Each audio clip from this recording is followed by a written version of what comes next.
Morning, everybody. It's Dr. Kenton Wakes Up. I'm Dr. Kenton.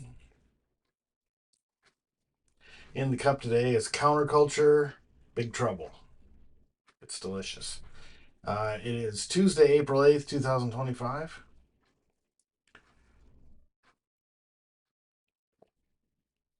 I've had a fairly full, mentally engaging experience this morning. I recognize that part of my desire is to have a conversation between friends playing in my head while I do chores in the morning. But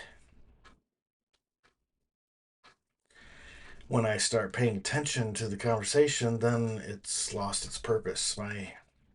The idea is to just have a little bit of noise. Music, I don't know, for some reason music doesn't do it.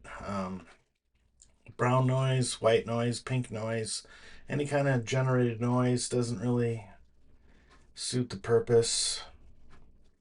What I want is nature but dulled down. I don't want to be deaf, but I mean just less until I get started. And then you can turn it up, if you want. Parasocial relationships, podcasts like Smartless. These people get along really well. It's a positive, upbeat energy. And, they're talking about something that's important if you're into the thing they're talking about, but otherwise, they're just busting each other's chops. And that's fine for walking the dog. But today I listened to Roderick on the Line. That's one of my favorite all time podcasts. It's been going, let's see. I became aware of it probably, well, either in the, this may be before it actually started, but it was sometime either in very late 2009 or in the year 2010 because of where I was living at the time. I remember listening to early episodes while sitting at my dining room table. Anyway, so 15 years. Holy smoke rollies. Um, so, but they sometimes their conversation falls into this parasocial. I can filter it out with my mental filters, but today they were talking about something that caught my attention, and then So anyway, today's Tuesday. Tuesday is the day this week when I'm going to be at home grading and doing class work. Yesterday I was faced on a number of occasions with the realization that maybe my approach to things is a little bit too square, out of date, old school, too old school for no purpose other than to be old school. Anyway, the the point is that um, maybe there's not much of a point. The issue today is that I have a little bit of work to do that's organizational, and then the rest is admin. I won't be going to the grocery store today, but it's things of that nature. The wind is blowing hard outside. You might have heard it. The My neighbor who I like has a giant magnolia tree that's between our houses, and when the magnolia petals fall, which is right about now, exacerbated by rain, and guess what? It rained hard yesterday. So I gotta be mindful about clearing the magnolia petals off my grass, or else it'll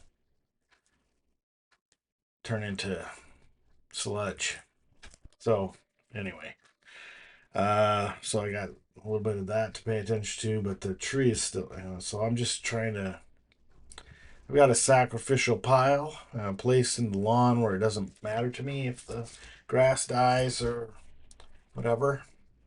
And these petals, once they dry out, will shrivel up to nothing and you won't see them. But in the meantime, in the nuisance phase, which is now, They're getting everywhere. So yeah, that's pretty much it in a nutshell. Um, Find something useful to do to keep yourself sharp. Don't dull yourself to what's going on, but don't also hyper focus on what's going on. Try to maintain an engagement that's not fixation, and be ready to reach out and help when you see that somebody needs help. That's because all we got is each other. And times are a little tough right now. You gotta stand tall with your friends, because that's really all there is. And because of the nature of humanity, if everybody looks out for their friends, then everybody's gonna get looked out for. It's when people feel like they don't need to take care of their friends or don't need to look too far beyond themselves as individuals. That's when things start getting haywire. And when people in positions of power forget that they have constituents who might be affected in a particularly negative way, they, that's the danger of. It's great to be loyal to your friends, but you have to calibrate your loyalty.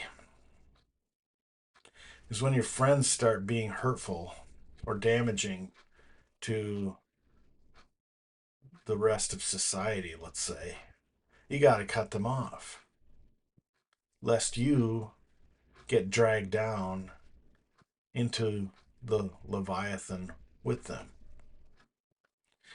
I hope Leviathan is a thing, like a deep hole, rather than a thing like a whale, because getting dragged down into a whale doesn't mean much. Let me look it up. Leviathan. Define a sea monster, of course. Dragged down by the Leviathan. Because eventually, Shakespeare said, eventually even the worm will turn if you mistreat it enough. Well, human beings have a shorter trigger than worms do. Look at it that way. People don't like being mistreated, and eventually they will lose patience. Even though one of my buddies used to say you can be buried up to your neck in slop. Slop is a casual substitution for another S word that starts with H and ends with HIT. You can be buried into your neck, up to your neck in slop, as long as you have faith that you won't always be buried up to your neck in slop.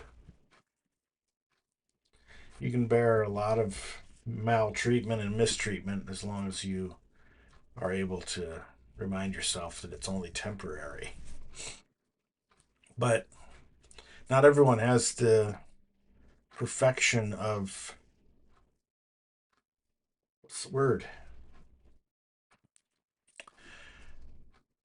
Some people have a shorter sense of patience than others, and when being mistreated, they may discover that they have a backbone and they don't like being mistreated anymore, and they start fighting back. And inevitably, with the way that people are greedy, the people in charge are greedy, that they will keep pushing, and not ever pay attention to the point where they need to stop, or else people will start fighting them. Because greedy turns off your brain, I think. Anyway, you didn't think that today's episode be full of such euphemisms, did you? Neither did I, frankly. All right, today's Tuesday. Love you, bye.